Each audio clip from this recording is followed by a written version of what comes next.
이 부활주일 함께 오실 말씀은 요한복음 20장 11절에서 18절 말씀입니다. 오늘 말씀은 우리 권이한 어린이가 말씀 읽어드리겠습니다.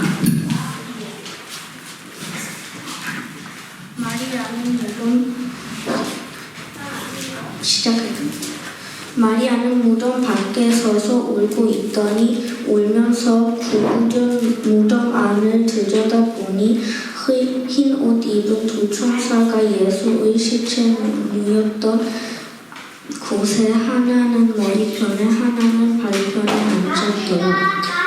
천사들이 이르되 여자여 어찌하여 우느냐 이르되 사람들이 내 주님을 옮겼다가 어디에 두었는지 내가 알지 못함이니이다.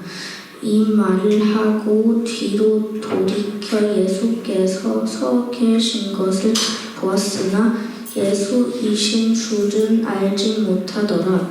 예수께서 이르시되 여자여 어찌하여 울며 누구를 찾느냐 하시니 마리아는 그가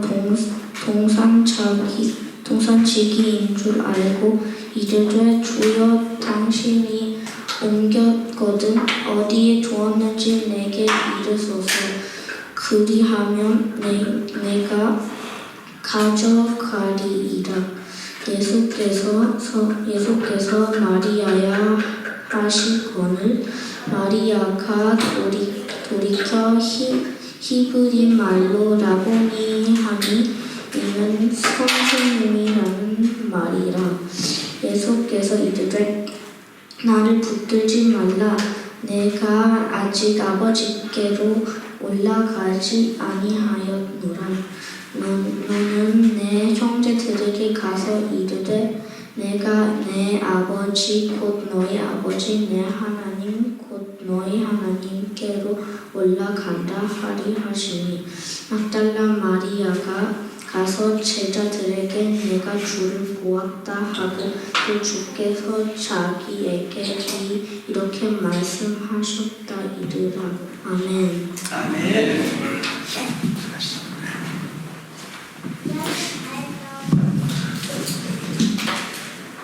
감사합니다.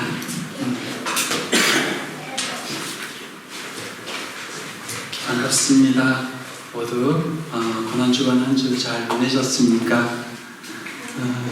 오늘은 우리 교회학교 친구들과 함께 예배를 드립니다. 지난 주간은 우리가 고난주간으로 지켰습니다. 예수께서 십자가에 달려 돌아가시기까지 한 주의 삶과 또 무덤에 있는 그 시간들을 함께 묵상했습니다. 오늘은 부활주일입니다. 예수님께서 십자가에 못 박히셨다가 사흘 만에 다시 살아나신 주일 아침 그날의 이야기를 오늘 본문이 하고 있습니다. 어떤 일들이 일어났을까요? 오늘 특별히 오늘 우리가 읽은 이 요한복음 20장은 그날 아침 어떤 일이 일어났는지를 이야기해 줍니다. 예수님께서 금요일 오후 3시에 돌아가셨습니다. 그리고 안식일이 시작되는 그날 저녁 6시 이전에 예수님이 무덤에 장사되었습니다. 유대인들은 일반적으로 장례를 할 때 죽은 이의 몸에 향품을 넣고 향유를 바릅니다. 하지만 예수님이 돌아가시고 또 그 무덤에 안치될 때가 안식일이 시작할 즈음이었기 때문에 미처 이 마지막 예를 다해 향품을 넣고 향유를 바를 시간이 부족했던 것입니다. 그래서 안식일이 끝나는 주일 아침 일찍 막달라 마리아와 또 다른 여인들은 예수님께 마지막 예를 다하기 위해 서둘러 무덤으로 달려온 것입니다. 그들은 무덤으로 오면서 내내 걱정을 했습니다.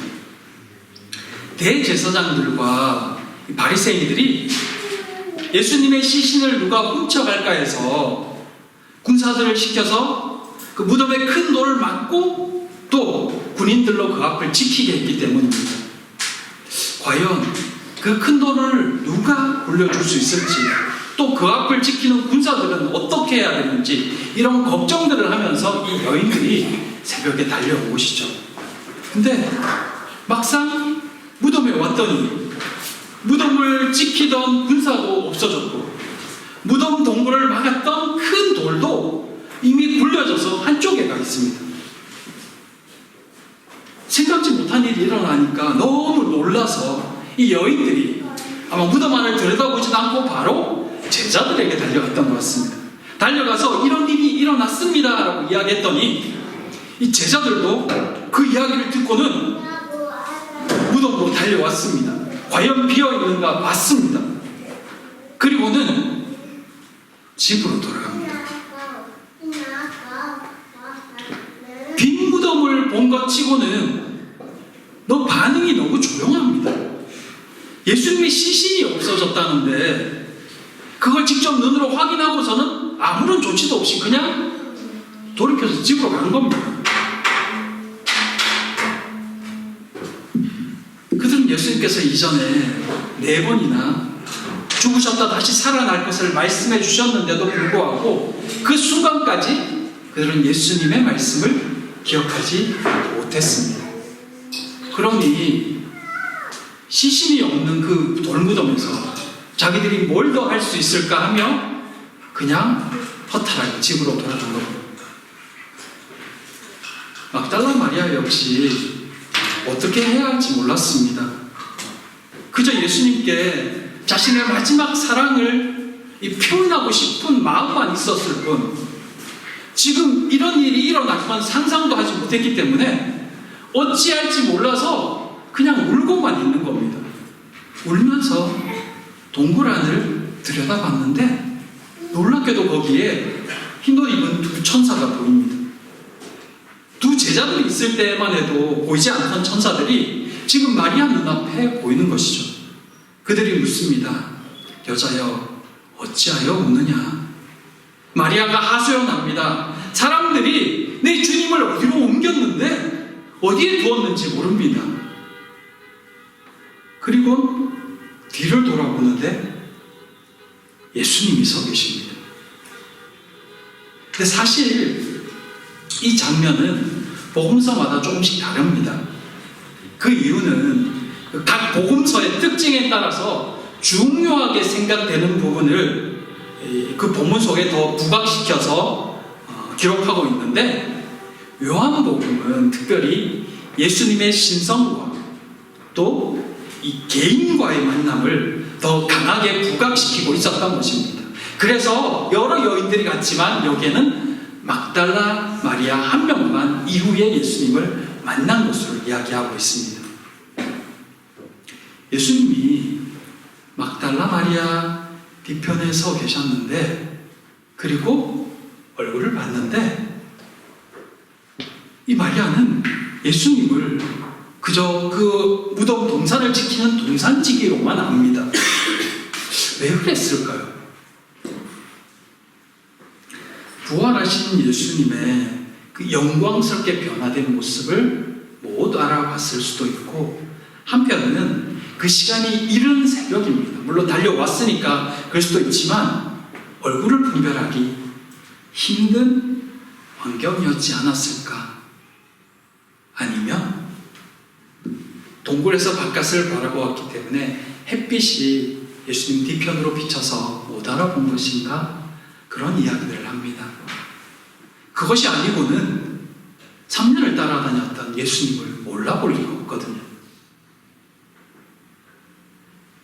근데 그 상황은 어찌되었든 부활절 이 아침에 보여지는 짧은 시간이지만 말씀드렸던 이 풍경은 예수님을 사랑하는 마음은 있으나 여전히 주님이 바라시는 모습에 미치지는 못하는 연약한 신앙인의 모습을 발견하게 되는 것입니다.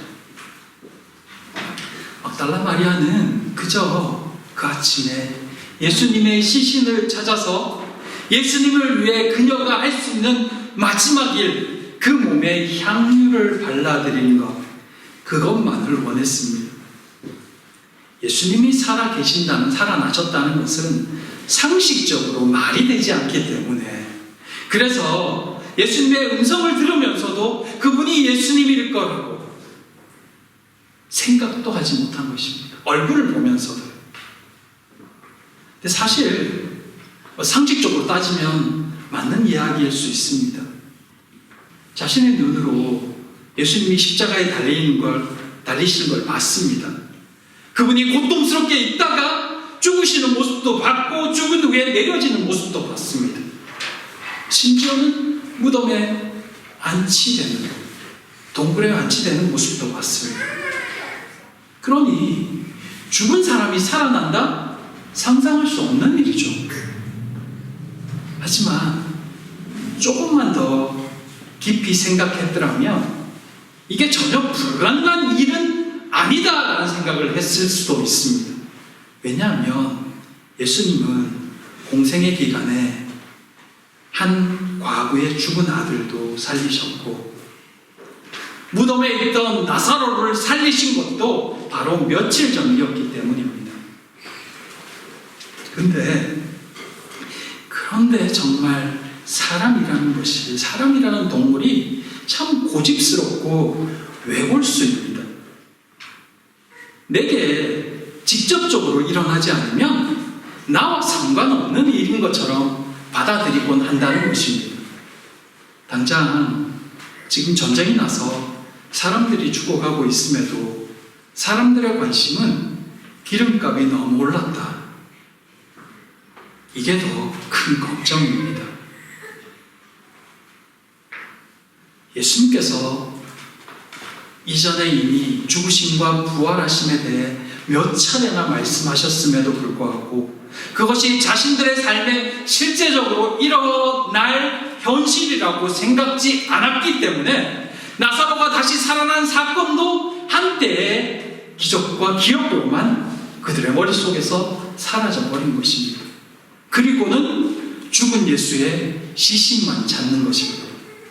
그러니 예수님께서 살아나셨음에도 제자들의 눈으로 직접 텅 빈 무덤을 보았음에도 불구하고 그들은 그냥 집으로 돌아갈 수밖에 없었습니다. 우리는 더 이상 할 게 없다.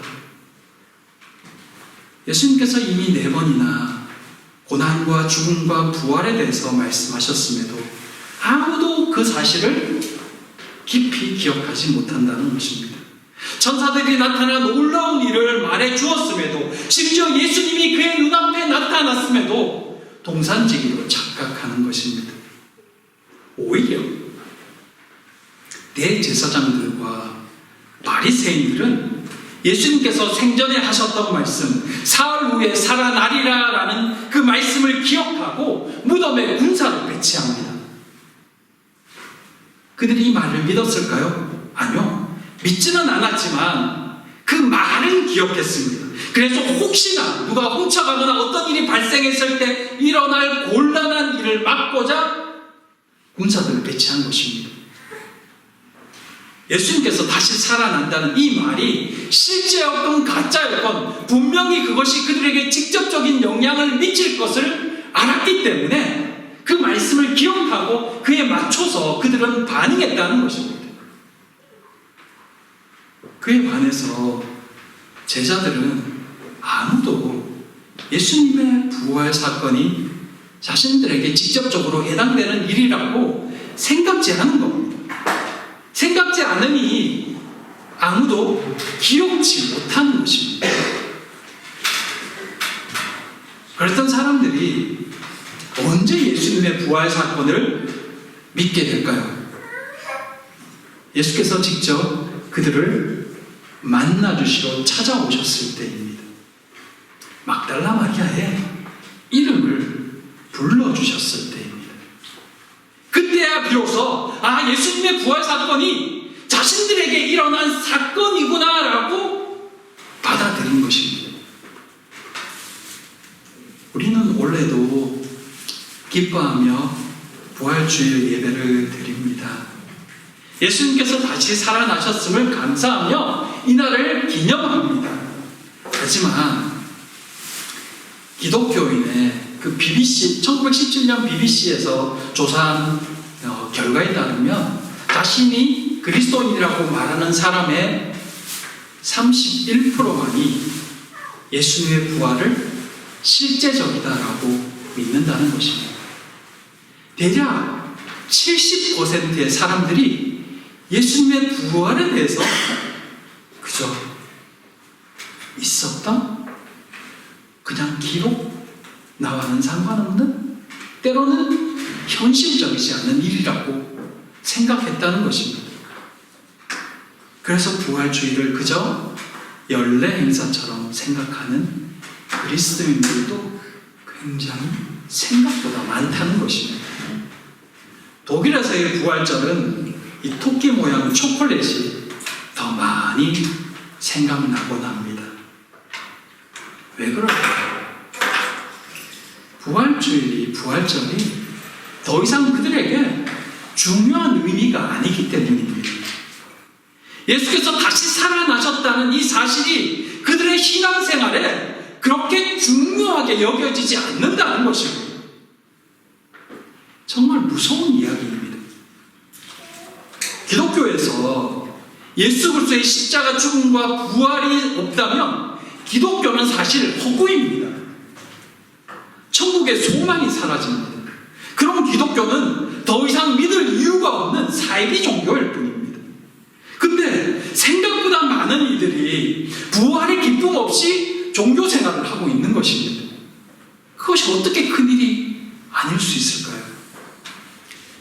예수님께서 다시 살아나셨다는 것은 영원한 죽음의 형벌이 끝났다는 이야기입니다. 이제는 우리도 천국을 소망하며 살아갈 수 있다는 것입니다. 이 세상이 우리의 전부가 아니라는 것입니다. 예수님께서 부활하신 증거는 성경 곳곳에서 발견됩니다. 부활 이후 만나셨던 많은 증인들과 대제사장들이 예수님의 부활 소식을 듣고 거짓 소문을 퍼뜨리는 기록도 성경에 나와 있습니다. 유대교 역사가들은 이 대제사장들이 꾸민 그 말을 그대로 기록으로 받아서 예수님이 처형당한 후 그의 시체를 제자들이 훔쳐갔다고 그렇게 기록합니다. 믿지 않는 역사가들은 예수님이 본디오 빌라도에게 처형당했다는 사실을 역사 속에 기록하고 있습니다. 예수님이 실존 인물이라는 것은 믿지 않는 자들도 기록하고 있다는 것입니다. 그리고 그분의 부활 사실은 성경이 기록합니다. 그러나 이 기록보다 더 결정적인 사실은, 증거는 사람들입니다. 겁쟁이 제자들이 하루아침에 변해서 순교자들이 되고 수많은 회심자들이 역사를 거쳐서 계속적으로 나타났습니다. 2000년의 역사 동안 수많은 사람들이 예수 그리스도의 살아계심을 경험했고 증거했습니다. 여기에 있는 우리 역시도 예수님이 살아계시다는 것을 직접적으로 경험하며 신앙을 고백하곤 합니다. 이미 우리에게는 이 빈 무덤에 예수께서 살아나셨고 또 하늘로 올라가셨다는 빈 무덤의 증거들이 많이 남아 있습니다. 믿든 믿지 않든 예수님께서는 이미 세상을 구원하시기 위해 십자가에 죽으셨으며 또한 부활하셨다는 것입니다. 보고자 한다면 얼마든지 빈 무덤의 증거들을 찾을 수 있다는 것입니다. 하지만 누군가는 확신을 가지며 누군가는 반신반의합니다. 그 차이가 어디에 있을까요? 살아계신 예수님을 인격적으로 만났느냐 아니냐입니다.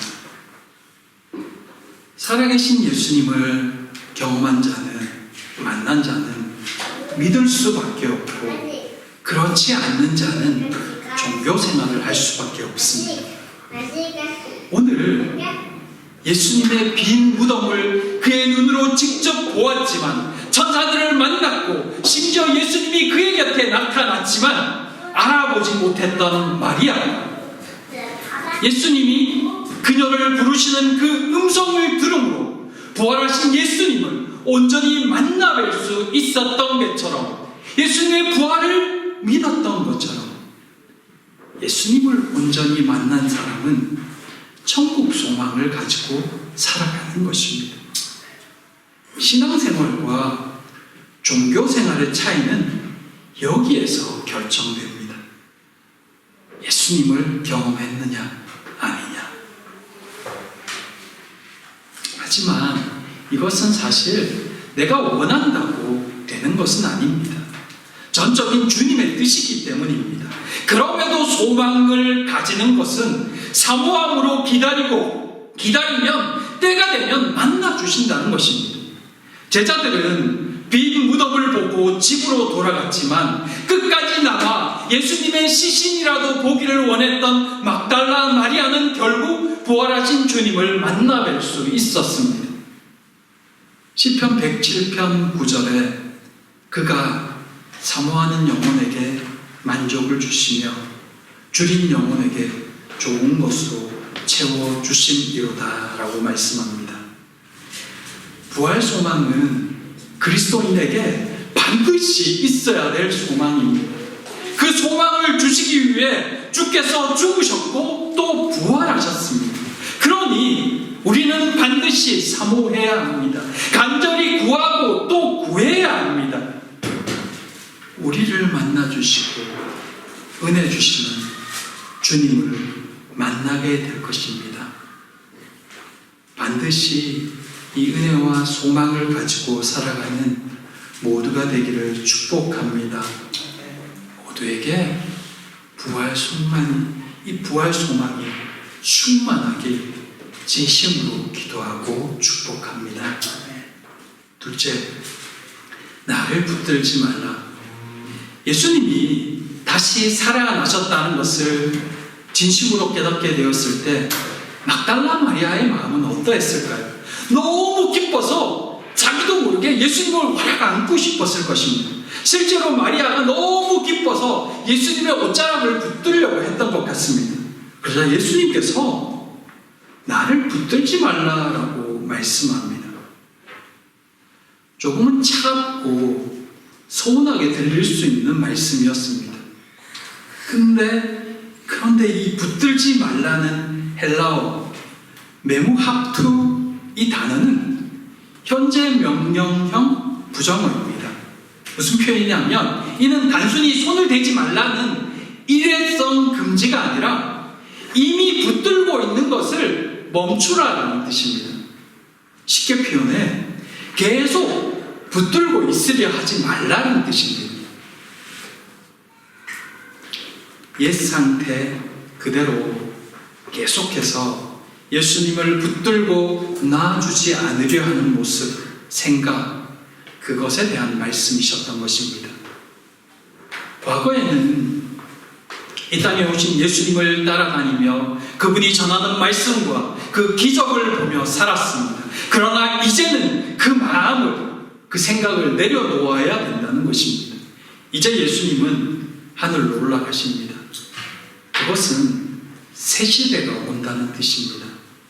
육신으로만 알았던 예수님이 아닌 이제는 성령 안에서 새로운 시대가 도래한다는 것입니다. 그러니 과거의 생각과 과거의 그 행동과 믿음에 멈춰 있지 말라는 것입니다.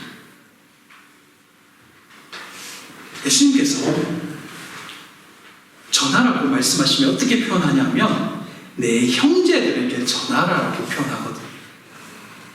너희 아버지라고 표현합니다. 너희 하나님이라고 표현합니다.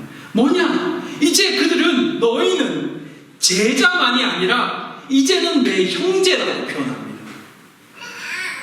이제는 우리에게도 하나님이 아버지 되신다는 뜻입니다. 그것이 부활 이후로 달라진 우리의 신분입니다. 예수님을 따라다니며 그 그저 두려워 떨던 제자가 아니라 이제는 성령 안에서 아들로서 자녀로서 담대하게 복음을 전하는 자녀의 모습을 갖추어야 된다는 것입니다. 예전에는 그저 스승이신 예수님을 따라다니며 예수님이 행하는 기적을 보고 놀라고 그분이 전하는 말씀을 듣고 아 대단하다 놀랍다 하는 차원이었다면 이제는 달라져야 된다는 것입니다. 이제는 하나님의 자녀가 되었으니 이제는 예수님의 형제가 되었으니 그분에게 주신 권능과 그분에게 주신 특권과 능력과 은혜를 너희들도 마음껏 누리며 이제는 달라진 신분으로 전하며 살아야 된다는 이야기를 하는 것입니다. 그것이 부활 이후에 우리의 달라진 신분이라는 것입니다. 여전히 예수님만 바라보며 그분의 기적만 보고 은혜만 구하는 그저 그분의 긍휼만 구하는 신분이 아니라 이제는 담대하게 자녀로서 살라는 것입니다. 사랑하는 성도 여러분, 빈 무덤의 증거를 넘어서 살아계신 주님을 만나는 경험이 계속되기를 축복합니다. 신앙생활은 단순히 기록된 역사를 믿는 종교생활이 아닙니다. 오늘 내 삶의 현장에서 나를 부르시는 그 주님의 음성을 듣고 그분과 동행하는 삶입니다. 간절히 사모하며 부활의 영광을 날마다 경험함으로 살아가는 모두가 되기를 바랍니다. 제자들은 집으로 돌아갔지만 끝까지 무덤 가에 앉아서 울며 주님을 찾았던 마리아에게 부활의 첫 소식이 전해졌던 것처럼 간절히 사모함으로 만나달라고 하나님께서 좋은 것을 채워주시기를 소망하는 마음을 가지고 구할 때 은혜를 경험할 수 있습니다. 달라진 은혜를 경험할 수 있습니다. 예수 그리스도를 믿는 우리는 더 이상 이 죽음의 공포에 매인 노예가 아닙니다. 하나님을 아버지라 부르는 하늘의 자녀들입니다. 이제는 육신적인 위로에만 매달리는 이 붙드는 신앙의 단계를 넘어서 담대히 부활의 소식을 전하는 증인의 삶이 되어야 합니다. 올해의 부활절이 단순한 절기를 넘어서 잠들어 있던 우리의 신앙이 깨어나고 천국의 소망을 실제적인 신앙으로 능력으로 경험하며 그렇게 주께 더 가까이 나아가는 세상의 부활의 증인으로 살아가는 우리 모든 성도님들 되기를 진심으로 축복하고 부탁을 드립니다. 기도하겠습니다. 우리 시간 같이 기도합시다. 부활의 주님이 우리를 위해 부활하셨는데 그 은혜를 누리지 못하고 그 능력을 누리지 못하고 살아갔다면 주여 이제는 부활의 주님을 바라보며 능력 있게 신앙인으로 살아가게 해달라고 감사합니다. 감사합니다. 나도 이제 그리스도인답게 살게 해주십시오. 우리 소망하며 감사하며 같이 기도하도록 하겠습니다. 기도합니다. 사랑하는 하나님,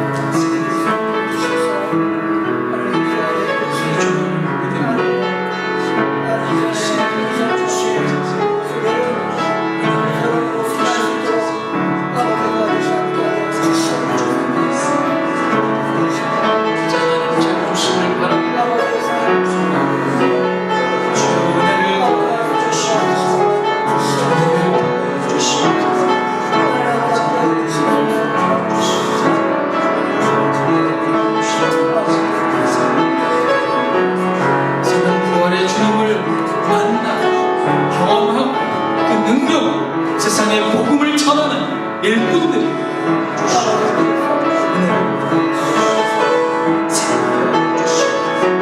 혹시 아직도 만난 일이 있다 주여 간절히 소망할 때 만나주시옵소서. 경험케 하여 주시옵소서. 이제는 확신을 가지고 그리스도인답게 살아주시옵소서.